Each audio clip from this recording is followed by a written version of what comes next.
à tous, je viens juste de finir un jeûne, en anglais fasting, donc un jeûne de 36 heures, et ça m'a donné envie aujourd'hui de vous faire une petite vidéo sur le sujet. Je voudrais aussi saisir cette opportunité pour vous expliquer ce que est le jeûne, comment le faire, comment s'y préparer, comment l'arrêter, et quand on se remet à manger, c'est vraiment important de comprendre quoi faire. Je voudrais aussi vous expliquer les avantages du jeûne, les erreurs à éviter, voilà, toutes les astuces à appliquer pour que votre jeûne se déroule avec succès. Voilà, on va aussi parler des résultats que ça aura eu sur moi au bout de 36 heures, parce qu'il y a beaucoup de personnes qui se posent la question, qu'est-ce qu'on peut attendre de résultats d'un jeûne? À mon avis, le jeûne est encore mal compris de nos jours.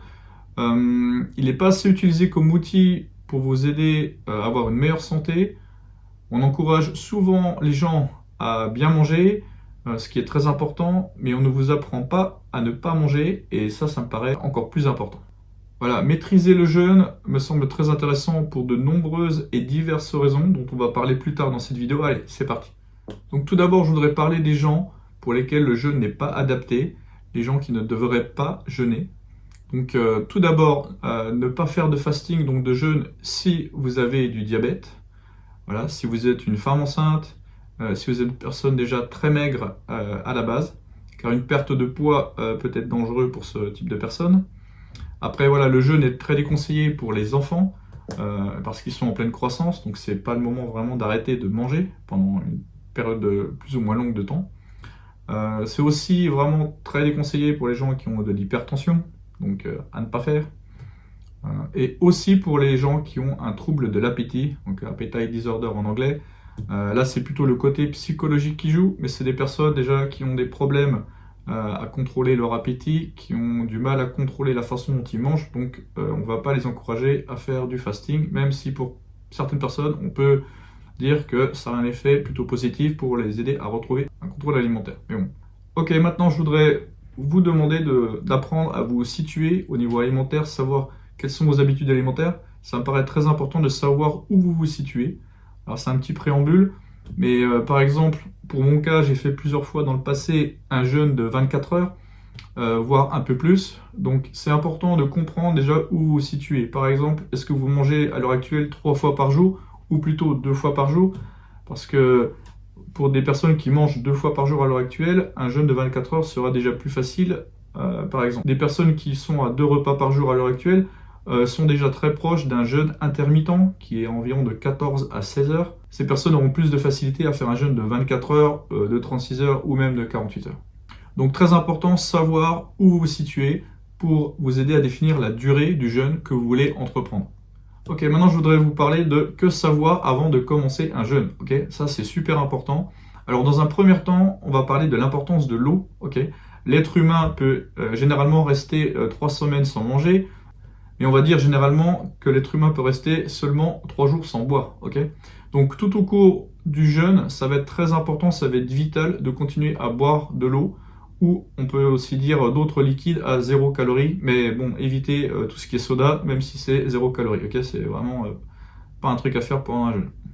Voilà, qu'est-ce que vous pouvez boire d'autre à part de l'eau? Bon, ça va être du thé, donc du thé oolong, du thé vert, tous les thés qui sont à 0 calories, ou aussi du café, mais bon, évitez quand même de trop boire de café, parce que ça va aussi dérégler un peu votre organisme. Ça choque l'organisme et donc du coup c'est pas la meilleure chose à faire. Mais on veut rester à 0 calories, ok? Après il y a plein d'autres boissons à 0 calories, mais je vais pas rentrer dans tous les détails ici. L'important c'est de pas prendre de sucre ni de crème dans votre café par exemple, parce qu'on veut rester à 0 calories et sans graisse, ok? Parce que dans les graisses il y a des calories. Donc continuez à vous hydrater très régulièrement durant votre jeûne, toutes les heures, toutes les demi-heures, enfin voilà. Continuez à s'hydrater, c'est super important pour que votre organisme puisse faire le ménage et continuer à fonctionner comme il le faut. Pour vous donner un exemple, en 36 heures, j'ai bu plus de 3 litres d'eau, plus de 500 ml de café, plus de 500 ml de thé, c'est du thé jasmin. Et bon voilà, vous allez boire plusieurs litres, donc préparez ce que vous allez boire, ça c'est super important. Et surtout, continuez à vous hydrater. Donc deuxièmement, le point très important, c'est de continuer à prendre légèrement des minéraux. Donc on va aller prendre du sel, donc on va préparer un peu de sel pour notre jeûne. Important parce que ça va vous aider à réguler l'eau du corps et votre système interne, ok? Tout ce qui est dans votre organisme va être régulé avec les minéraux. Donc vous pouvez prendre une pincée de sel, vous pouvez la mettre dans une assiette comme ça, comme j'ai fait là, et piocher dedans de temps en temps pour prendre un peu des minéraux. Certaines autres personnes vont préférer mettre une pincée de sel dans les bouteilles d'eau et mélanger et prendre directement les minéraux de l'eau comme ça. Mais bon, c'est comme vous préférez. Donc en résumé, ce qui est vraiment important, c'est de continuer à s'hydrater, numéro 1, de prendre légèrement des minéraux si vous le sentez le besoin, et je vous conseille de le faire. Ok, parlons maintenant des effets secondaires qu'on peut rencontrer pendant un jeûne. Donc généralement ils sont pas très méchants, mais ça peut être votre ventre va se mettre à gargouiller parce que forcément vous apportez plus de nutriments. Le sentiment de faim va augmenter les heures auxquelles votre corps va s'attendre à avoir un repas parce que vous l'avez programmé ainsi avec vos habitudes, votre habitude alimentaire. Ok, c'est surtout psychologique. Ce sentiment de faim peut être facilement dépassé avec de la motivation. Ce n'est pas dangereux, voilà, mais bon, c'est bon à savoir. Après, vous pouvez avoir des légères migraines, un sentiment de fatigue. Il y a beaucoup de faux préjugés avec la perte musculaire, mais en réalité, il n'y a pas d'effet de perte musculaire pendant un jeûne, même de 3 jours, okay, même de 72 heures. Donc, ne vous inquiétez pas avec ça. Ok, parlons maintenant des avantages du jeûne. Okay. Quels sont les avantages qu'on va avoir si on jeûne pendant 24 heures, 36 heures ou plus? Alors, premier objectif de beaucoup de personnes qui jeûnent, ça va être la perte de poids. Aussi de les aider à réguler le poids corporel qu'ils ont à l'heure actuelle. Donc, par exemple, ce qui est important de savoir, c'est qu'au bout de 16 heures, le corps a normalement utilisé tout le glucose stocké dans le repas ou les repas précédents. Donc, au bout d'un moment, au bout de 16 heures, il va se mettre à utiliser, à les taper dans les graisses pour les convertir en glucose. Donc ça, c'est vraiment le truc important à savoir. Par exemple, que votre cerveau, pour fonctionner correctement, il a besoin de glucose. Donc il va aller piocher dans vos réserves. Et juste pour information, 1 kg de graisse, c'est environ 7700 calories, si je ne dis pas de conneries. Donc tout ça pour dire que votre activité physique pendant le jeûne va avoir aussi un effet sur le nombre de calories que vous allez brûler et donc le poids que vous allez perdre au final dans le jeûne. Okay, donc c'est important de comprendre que par exemple, une personne aussi en un jour a besoin d'environ 1500 calories pour rester en vie. Okay, vos fonctions vitales ont besoin d'énergie, ont besoin de glucose.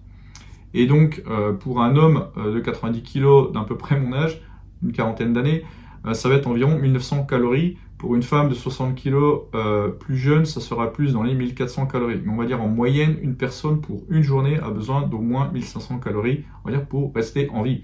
Donc après, vous avez toute l'activité physique que vous allez ajouter là-dessus qui va vous aider à brûler des calories supplémentaires. Avoir un ordre d'idée de ces chiffres-là, connaître ces informations-là, ça vous aide à situer aussi qu'est-ce que vous allez perdre à peu près comme poids et combien vous allez brûler vraiment d'énergie pendant votre jeûne. Ok, donc un autre avantage du jeûne, ça va vous aider à réguler l'appétit. Votre estomac va diminuer en taille forcément après un jeûne et vous allez donc avoir plus de facilité à contrôler l'appétit. Vous allez pouvoir améliorer ce contrôle et comprendre un peu plus quand vous avez réellement faim ou pas, parce que dans notre société actuelle, on a tendance à manger alors qu'on n'a pas vraiment faim en réalité. Ok, un autre avantage, régénération des cellules, surtout après 24 heures et énormément à partir de 48 heures ou plus. Donc ça aide même, certaines personnes disent, à lutter contre le vieillissement. Mais en réalité, donc cette phase de régénération des cellules va vous aider pour plein d'aspects extérieurs ou intérieurs de votre corps. Par exemple, que ce soit la peau, le cuir chevelu et autres. Okay, donc vraiment, ça va recréer toutes les cellules dans votre corps et même donc avoir un effet même visuel. Donc, autre avantage énorme, c'est de booster le système immunitaire. En fait, en faisant un jeûne, votre corps se remet en mode survie. Okay, il n'a plus d'aliments, il doit se protéger. Donc là, ça a aussi un énorme avantage pour booster le système immunitaire. Un autre avantage énorme, c'est qu'on retrouve aussi le goût plus, je trouve, des aliments et en alimentation généralement plus saine après avoir fait un jeûne. Après, la question, c'est est-ce que vous allez réussir à garder donc cette alimentation plus saine pendant une période longue, plus ou moins longue, après avoir fait un jeûne. Et donc c'est pour ça qu'il y a beaucoup de personnes qui refont un peu des jeûnes régulièrement. Voilà. Un autre avantage pour les hommes, c'est que ça va booster le taux de testostérone. On a l'impression qu'on n'a pas de force pendant un jeûne, et en fait, c'est l'inverse. Au bout d'un moment, justement, on se rebooste et on a plus encore d'énergie. Mais bon, ne forcez pas trop non plus si vous allez à la salle ou faire du sport. C'est non plus pas très conseillé. Alors il y a aussi un autre avantage au niveau des capacités cognitives. En fait, pendant un jeûne, on a beaucoup plus de facilité à se concentrer, malgré tout ce qu'on peut penser. Et il y a aussi une régénération des cellules, donc même au niveau du cerveau. Et donc ça vous aide aussi à être meilleur intellectuellement, en théorie en tout cas. Maintenant, je vais vous parler de comment jeûner. Donc c'est important de comprendre qu'il faut faire ça progressivement. Ok, essayez d'aller faire 16 heures, 18 heures, 20 heures, peut-être avant d'essayer de faire un jeûne de 24 heures en une seule fois. Essayez ça plusieurs fois avant peut-être aussi de passer à 36 heures ou à 48 heures. Beaucoup de personnes qui essaient de faire un jeûne très très long dès le départ, ce que je recommande vraiment pas. Voilà. Certaines personnes même appliquent un jeûne de 36 heures avec une fenêtre de 12 heures pendant laquelle ils s'alimentent et recommencent encore 36 heures de jeûne derrière. Bon, ça c'est vraiment extrême, c'est des cas vraiment extrêmes, je vous conseille pas de faire ça parce que ça va amener à une perte musculaire dans la plupart des cas. Donc, je vous conseille plutôt de faire ça progressivement, d'essayer de monter de votre durée de jeûne progressivement, et par exemple de faire un jeûne de 24 heures déjà une fois par mois, avant d'essayer de faire ça une fois par semaine. Si vous en ressentez le besoin, ok, en faire une fois par semaine peut être aussi tout à fait sain et ne poser aucun problème. Ok, plus des avantages que des problèmes. Ok, donc ce qui va être vraiment important, ça va être de planifier un début et une fin, être clair sur sa durée de jeûne. Et si vraiment on se sent vraiment pas bien, ok, au point de tomber dans les pommes ou quoi, d'arrêter aussi, de savoir arrêter le jeûne et de repartir progressivement comme je vous ai expliqué plus tard dans cette vidéo. Ok. Après, la planification, la préparation, ok, dont on a parlé tout à l'heure, préparer des liquides, de l'eau, des minéraux, ça c'est très important, comme ceci. Après, rester motivé, ok, se mettre dans un état d'esprit, dans un mindset où on ne va pas abandonner en cours de route, d'où l'importance de planifier et de faire ça par étapes, ok. Bon, à part cas extrême, restez motivé. Restez actif aussi sans faire des efforts non plus complètement débiles en étant trop intense. On peut s'entraîner à la maison, faire des pompes, des abdos ou aller à la salle, mais sans forcément essayer de faire un max ce jour-là, de pousser son corps trop loin non plus, ok. Rester actif par contre va vous aider à ne pas penser au sentiment de faim, va vous aider au niveau de la motivation, à améliorer vos résultats au niveau de la perte de poids. Donc rester actif un minimum va être très important. Alors ça peut être par exemple, comme je l'ai fait pendant mon jeûne, faire plusieurs heures de marche, faire du ménage, aller à la salle ou s'entraîner même un peu à la maison, mais sans être non plus trop dans l'extrême, ok. Ça va vous aider à occuper votre esprit déjà de faire toutes ces activités. Et donc voilà, c'est l'occasion de faire des courses, de faire même des trucs comme ça pour rester actif et ne pas penser que vous êtes même en train de faire un jeûne. Ok, après le jeûne et juste après le jeûne, ce qui est super important, et trop souvent cette partie est très mal gérée et pas assez prise au sérieux à mon avis. Donc quand vous cassez le jeûne, quand vous vous remettez à manger, il est vraiment important de redémarrer avec un plat léger, ok? Pas de produits frits, pas de produits riches en graisse, pas de jambon, voilà, pas de trucs super gras non plus, et pas des sucres rapides. On va pas manger un Snickers ou des produits de mer juste derrière, ça c'est vraiment très très mauvais. Ça va vous donner un énorme pic d'insuline et c'est exactement ce que vous voulez éviter. Ok, donc je vous conseille plutôt de prendre genre une soupe de légumes, de rester dans les 150-200 calories par exemple au tout départ, surtout après un jeûne de 36 heures ou plus. Donc commencez avec un tout petit repas, regardez comment ça se passe, si vous vous sentez bien, si la digestion voilà. Donc si tout se passe bien, si la digestion se passe bien, donc après ce tout petit repas, là vous faites un deuxième repas 2 à 3 heures plus tard. Et voilà, là vous allez mettre dans ce repas un peu plus de sucre lent, comme du riz, des pâtes. Évitez le pain comme c'est pas très bon après un jeûne. Mais voilà, des sucres lents et plus des protéines faibles en graisse, comme du poulet, du poisson, des fruits de mer, voilà. Restez raisonnable sur la quantité. Le but, c'est de faire un repas plus proche que les repas que vous faisiez avant. Mais il ne faut pas que ça soit l'équivalent non plus de 2 repas, par exemple, ou plus. Voilà. Il ne faut pas non plus complètement tomber dans la folie de vouloir remanger tout de suite après un jeûne. Ça, c'est très, très mauvais. Okay. Donc, ça va vous permettre de garder les avantages du jeûne et ne pas prendre de poids tout de suite après en une fois, de ne pas faire un énorme rebound, comme on dit.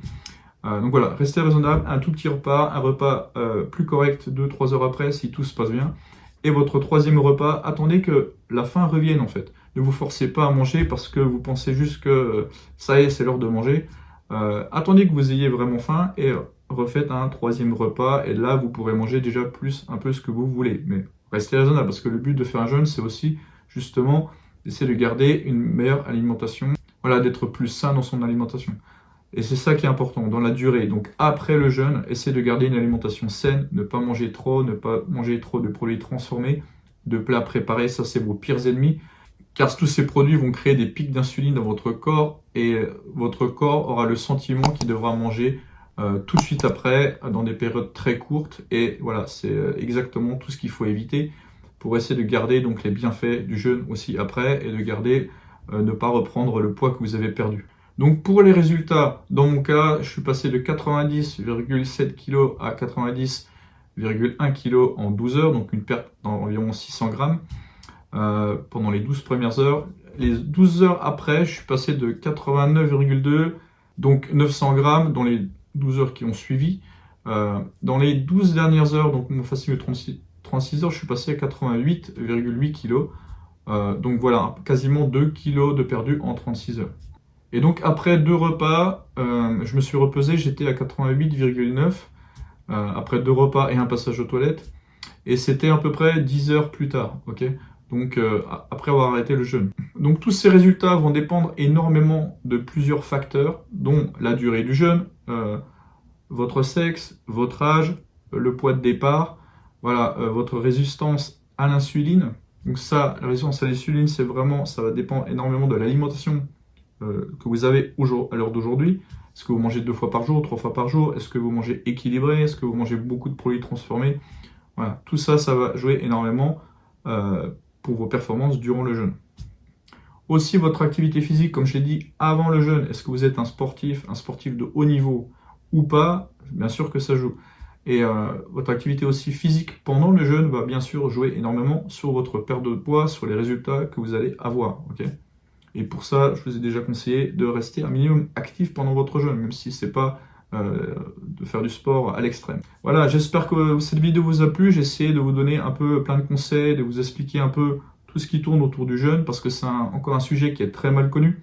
Et je pense que c'est très intéressant d'essayer et de vraiment se challenger là-dessus, de voir ce que ça va donner pour vous et potentiellement vous aider énormément au niveau santé et au niveau de gestion de votre appétit. Voilà. Allez, bonne journée, au revoir, à bientôt à tous. Si cette vidéo vous a plu, n'hésitez pas à me mettre plein de likes, merci beaucoup. Et n'hésitez pas à vous inscrire à ma chaîne. Il n'y a que trop peu de personnes qui s'inscrivent, à peu près entre 20 à 30%. Donc merci de vous inscrire, d'activer la cloche, ça me fait super plaisir. Mettez-moi des commentaires, j'essaie de répondre au plus vite. Allez, ciao!